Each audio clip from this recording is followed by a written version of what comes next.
Hello friends, welcome to my channel SushantChessWise. Today we are going to look at an example of rook endgame, and I have taken a game position today based on the concepts whatever we have learned so far. So this is the position here. See, black's last move was rook f8. Black is trying to play f6 and trade as many pawns and try to draw the game over here. So, well, the first thing that comes to mind is rook into b4 is possible, but many would think after f6 the trade would be there, and after ef rook f6 the game is heading towards a draw.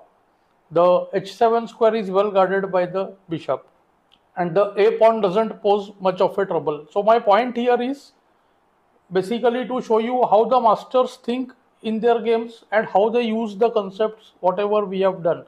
So this is totally based on the control of 7th rank by the rook. We will see what it is about. Let's think in the line rook b4 f6, which is what white did in the game. See, he thought of this position, rook takes b4 f6, and here he was looking at the move bishop c5. Why bishop c5? See, it stops rook f7. It looks like rook f7 is only move, but rook f7 is blunder over there. See, after bishop c5, if rook f7, to try to calculate this first, it is white to play and win.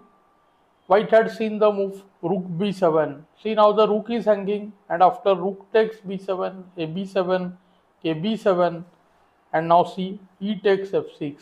Hardly there is any defense, only move bg6, to which just comes f7. The bishop had become overloaded. Now bf7, h7, and the h pawn queens. So white wins over here. So you can see that the first control we saw on the 7th rank, it became decisive. Thus black's only move was rook c8. So white had to see this line well because the bishop is hanging. After the move of bishop, fe would be there.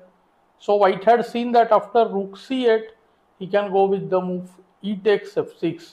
See, strong move.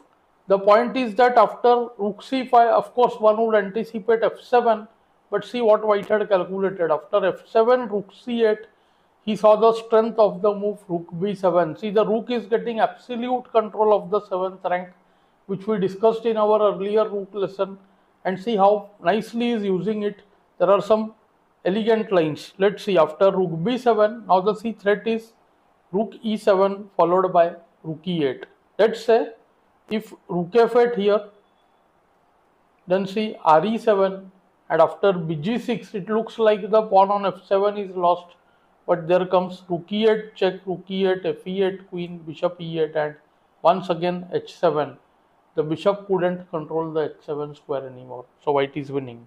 After the move e5 here, there is just rook e7. Again there is the threat of rook e8, which is almost unstoppable. Also there is h7. Thus after the move rook b7, black goes pd3. The bishop is heading to b5. See, after re7, bb5. Here two things are very tricky. Many may feel that rook e8 wins because the f pawn would queen, but see, rook e8 mistake, because now see, black has to be careful. If rook e8, it's a counter blunder, then fe8, be8, h7 once again wins. But see, black would have won after the move bishop takes e8. And after f8 queen comes bishop c6 check, and the queen on f8 is lost, and black ends up winning. So white had to be careful over here. White played the good move king f4, moving the king from the white color, and now see there is a threat of re8. Just rook h8 takes the rook away. Now rook e8 will be met by be8, h6 also hangs. White goes h7, bishop a4, the bishop has to wait. ke5, bb5, it's time to resign actually, which is what black did.